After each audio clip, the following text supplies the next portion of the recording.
because they shouldn't finish in the middle. They're not a mid-table side. I think they're not a top 4 side, but I think they're in and around the top 6. Yeah. And I think if he's allowed to build a narrative of they're a mid-table side, when he achieves above mid-table, then people will start saying he's done well with this mid-table side. Or he's saying we're not elite. No, but he's talking about we're a mid-table side. And that's not a luxury that he should be allowed to have, because Tottenham, whilst they aren't where they want to be, aren't where they could be with some of the players they've got an elite manager. He's a gap filler. He fills some of that gap. If he's allowed to peddle out a load of old claptrap that Spurs are a mid-table side, the benchmark of his achievements will be false ones. So when he puts them 7th or 6th, everyone's going to say, geez, it's Harry Potter in a different guise. He's worked the Oracle, right? Yeah. When he hasn't. Yeah, but you see, there's not just a gap. There is an important gap between Tottenham and Chelsea. Oh, absolutely. That's undeniable, because Chelsea spent £250 million in the transfer window and Tottenham spent 2 and 6 in a packet of gobstoppers.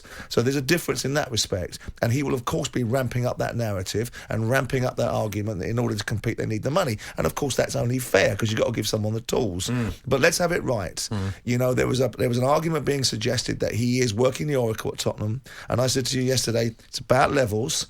That's their level. Yeah. They've gotten beaten by Chelsea, who are a better side in better nick, that have spent more money. And if you compare Tottenham to Manchester United, that's where you can start saying, if they get their head handed them to by Man United in this day and age, then you can turn around and say, but when they get their head handed them to by Man City, Liverpool and Chelsea, you say, well, that's fair enough, because it's half expected. Sure. You know, it's a cold night last night in that part of London. It was early January.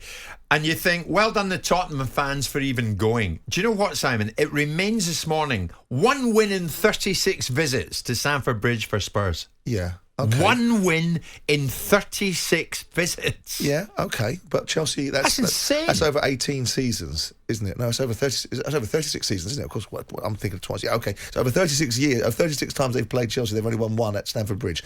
Okay.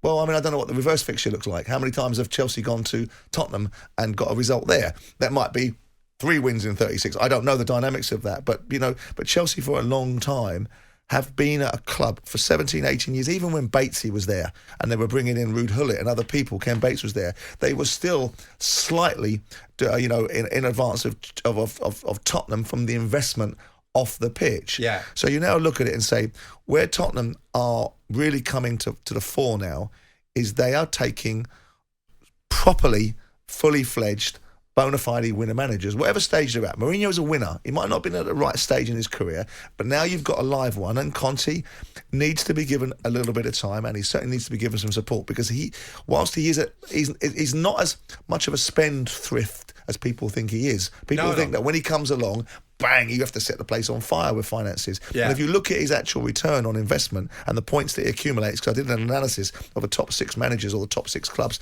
about 4 or 5 months ago and talked about their achievements, and Conte was in it. Yeah. So his spend isn't small, but it isn't as big as people think it is. And Tottenham are going to have to prepare themselves for his ambitions. I like him, Simon, ambitions. immensely. He's fun. We met him. You and I met him. Do you remember at the Premier League launch some years ago? He was terrific actually that day.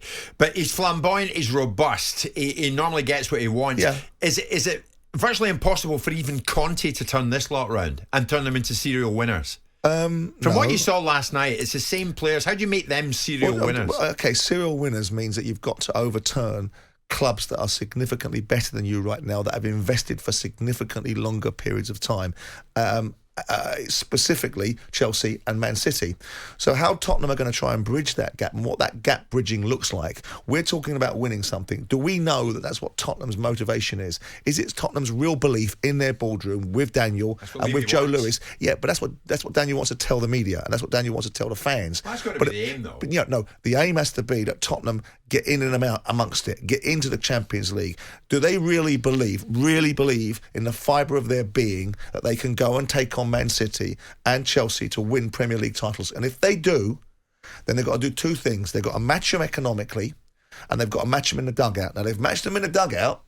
That's the first question asked and answered. The second question is, are you going to go pound for pound with these guys? Because they haven't got mugs in their dugouts. They've got Guardiola and they've got Thomas Tuchel, and then you've got the mate up the road in Liverpool who's an elite manager as well. So those 3 guys are being matched by the resource in the dugout.